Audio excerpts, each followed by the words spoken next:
les success stories que tu Par postes. exemple, la formation qui est sortie hier sur comment gérer son argent. Tu Mhm, vois, c'est une formation, on a fait plusieurs options. Je crois qu'il y a une option qui coûte 1800 euros et 800 euros. C'est les deux prix. mhm. L'offre de base, c'est 800 euros et l'offre VIP, c'est 1800 euros. Yes. Voici la garantie qu'on donne dans la formation. Parce que moi, je dis, toute la différence fait dans la garantie. La garantie que Mhm. je donne aux gens, c'est de dire, si tu prends notre formation sur comment gérer tes finances et que tu appliques les méthodes qu'on te donne, au bout d'un an, tu vas récupérer l'investissement que tu as mis dans la formation. C'est-à-dire, on va te faire économiser de l'argent qui va dépasser l'argent que tu as mis pour te former. Donc, en fait, une fois de plus, tu ne prends aucun risque. Mais tu vas voir qu'il y a des gens qui ne vont quand même pas payer et qui struggle avec leur argent tous les mois. À partir de ce moment-là, je ne peux rien faire pour toi de plus. Je veux dire, Oh, parce que les gens. tu démontres en réalité que tu ne veux pas t'en sortir. Mais bon, il y a bien évidemment, il y a beaucoup de gens qui prennent. Heureusement, c'est pour ça qu'on a une grosse base de personnes qui prennent les formations et c'est pour ça que c'est génial. C'est qu'il y a beaucoup de personnes qui prennent les formations. Mais pour terminer avec ce sujet-là, au niveau du pricing, j'ai une logique de prix très, très, très. Et je fais exprès de mettre des prix un peu élevés aussi parce que les études psychologiques ont démontré. Moi, je suis fan de psychologie. Les C'est la études ont base. démontré que plus tu payes, plus tu prends ça au sérieux. Plus tu payes, plus tu prends ça au sérieux. Quand quelqu'un t'a mis 3600 euros sur la table pour faire une formation Amazon, bon sang, le mec, il veut faire tout. Non, non, mais on paye 10 000 euros comme ça, la tête chauffe. On ne sait même pas comment on va rembourser, tu vois. On dit, on presse, on a froissé cette formation, mais on a froissé ça en une journée. Le coaching, là, c'est nous qui bouquons, on subbookait, mais il faut venir ici, là, tu vois. On laisse pas de rebond, mais on capitalise direct, parce que ce qui est derrière, c'est du vrai, tu vois, c'est pas non plus du carton. Donc, si tu fais ce qu'on te donne, c'est comme si quelqu'un est à ton épaule, il arrête ta main et puis il écrit et tu as juste à appliquer et les résultats, ça se voit, quoi. Donc, moi, je partage complètement. Euh, Philippe, j'ai envie qu'on revienne un petit peu sur l'histoire de ton papa. J'ai envie de savoir, c'est quelque chose qui, moi, personnellement, m'intéresse beaucoup. Ton papa, aujourd'hui, bon, tu es libre hein, de parler ton papa, aujourd'hui, qu'est-ce qu'il fait? Est-ce qu'il est en retraite? À la retraite, il mange, il boit, il fait du sport, c'est tout. Et il discute beaucoup philosophie avec ses enfants. Mais sinon, il est là. La dernière fois que j'étais au pays, même, on est allé au champ ensemble. Non? On était dans la voiture, on a fait un direct. Bon, avec le réseau, c'était pas très top. Mais sinon, il va bien, il est là. Il est beaucoup avec ses enfants. Quoi. Tantôt, il est chez l'un, tantôt, il est chez l'autre. Bon, moi, je suis à l'étranger, donc il ne vient pas forcément tout le temps ici. Mais il est prévu des produits qui viennent cette année, mais avec la crise, tout a changé. Mais Mhm. l'année prochaine, je Mhm. vais le faire venir. Je voulais même vous faire la surprise aux auditeurs, justement, de Bon, on faire a dit les trucs ici.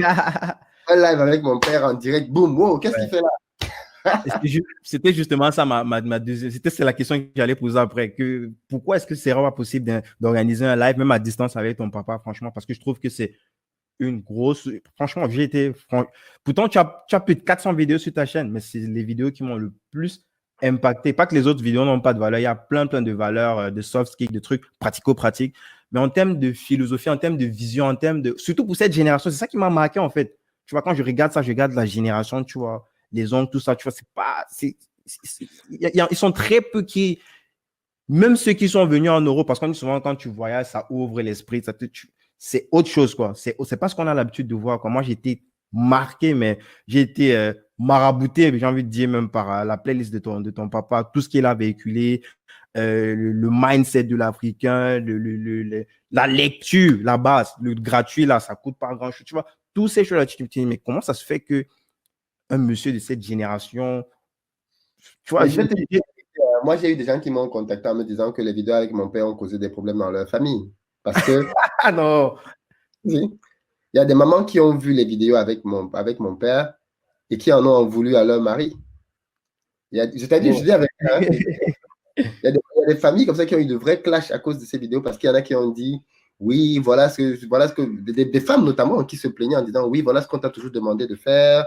Tu n'as jamais écouté les conseils. Voilà un autre monsieur qui est en train de dire ça. Vous êtes de la même génération. Donc, ces vidéos-là ont beaucoup parlé aux gens de sa génération d'abord parce que beaucoup se sont revus Mhm. à un niveau et ils ont vu là où ils ont pris les mauvaises directions.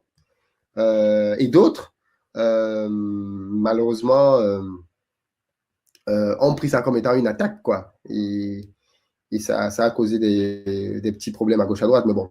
Bah, je peux imaginer. Ce qui est intéressant, c'est pas que ton père ne se pose pas en donneur de leçons. C'est pas ça. C'est une vraie leçon d'humilité. Et, tu vois, et en plus, c'est pas, il ne parle pas genre comme ça en observateur. Il a été des deux côtés. Il était du côté de ceux qui prennent, ceux qui subissent, qui vivent, qui sont dans le système. Il était de l'autre côté où se demande que, mais comment est-ce que les gens font pour vivre, tu vois? Pourtant, avant, ils se faisaient tout payer, la maison, la lumière, tout, tout, tout. Et là, il dit, mais comment est-ce que ces gens vivent, tu vois?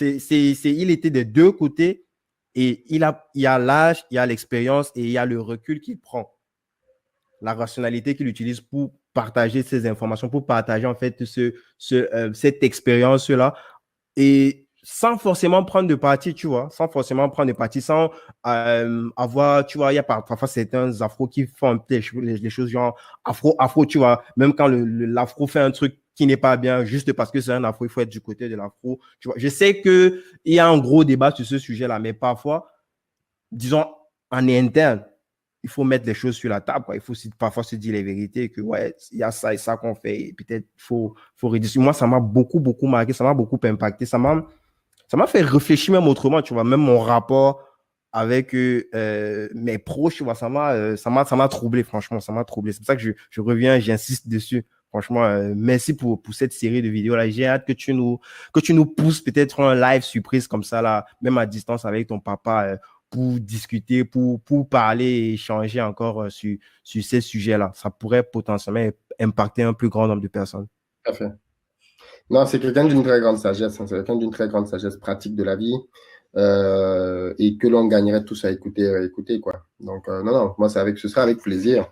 C'est juste que avec tout ce qui est technologie, le réseau, déjà, même quand je suis là, c'est pas évident. J'ai pas trop pensé à faire ça à distance, mais peut-être que je vais étudier la possibilité. Après, il est prévu au Cameroun dans pas longtemps, mais bon, la crise change tout. Mais bon, en tout cas, je prends note de ta demande. J'ai profité de ce luxe que j'ai eu de t'avoir vu pour pousser ça, cette doléance personnelle-là. Donc, revenons sur investir au pays, mais plus avec une vision futuriste. C'est quoi investir au pays à moyen long terme? Là, je parle de 3, 5, voire 10 ans. Parce que je suis sûr que tu as forcément les choses tu as toujours cette stratégie long terme dans ton parcours, tu le dis toi-même. C'est quoi? Est-ce que tu peux nous donner un petit peu les grands points sur lesquels tu vois cette licorne-là? Peut-être c'est une licorne de demain, vu comment c'est parti. Donc, dis-nous un petit peu, c'est quoi la vision? La vision à moyen terme, c'est de faire d'investir au pays une grosse multinationale de formation. En fait, c'est que je veux faire quelque chose d'assez gros. Une structure qui conscientise, qui forme, mobilise les fonds et qui développe au travers de l'action. Je veux vraiment faire ces 4 choses-là. Et donc, l'idée, c'est clairement d'aller vers ça de plus en plus, justement.